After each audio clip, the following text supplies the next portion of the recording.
But that truth never necessitates, never validates, never makes right a disrespect for black women and violence against them in our language. Tell it. Tonight, I am here standing because of Trayvon Martin, but I'm here standing because of his father as much as I'm standing because of his mother. And it is not the nucleus or the nuclear family that created Trayvon Martin. Trayvon Martin was a good young man, not born to your nuclear family.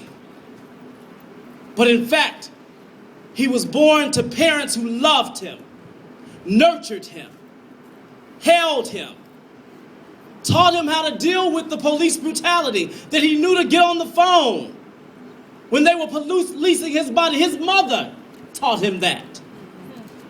And so to demonize his mother, or to demonize black women and single family homes, to demonize structures that are not like our own. I grew up in a nuclear family. I am a product of a nuclear family, but my cousins grew up products of single family homes, single mothers who raised them and taught them lessons. Manhood does not have to be taught only through men. Manhood can be taught through women. And I think Trayvon Martin gives us an opportunity to think about other ways of seeing manhood. Yes, we see the problems of manhood. Truth is, there's a problem, right, in our communities and in our society with manhood itself. For white, black, Latino people, right? This is a construction that we've built up to be hard as heaven and to be soft as hell. But love is righteous. And so what we're dealing with right now is that we cannot use hardness and hate to fight the battle for Trayvon Martin and his family. But we have to use love and compassion. Yes, you can be angry at racism. Yes, you can be angry that a black man was shot down, a black boy was shot down because he was a black boy and he had a marker of black masculinity on him called a hoodie. Yes, you can be angry.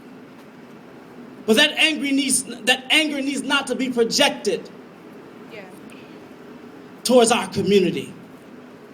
Our anger has to be projected towards the system that supports this injustice. And as a professor of American Studies and Women's Studies, I had to let you know that that is important. That we remember his family, his mother, and his father, and that we remember Trayvon Martin for who he could have been. As people said, the president, the prophet, the police officer, the teacher, the professor, the garbage man, and even, I dare to say, the F word, a feminist, a young man who stands on the side of women, understands their injustices, and understands that they are Trayvon Martin too.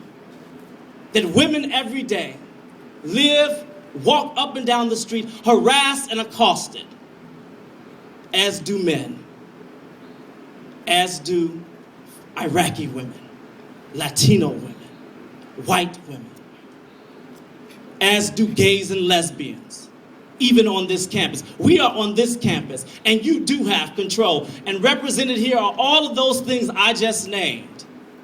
And so you can stand proudly for Trayvon Martin being who you are, as Trayvon Martin lived and died as who he was. Ashe? Ashe. Ashe.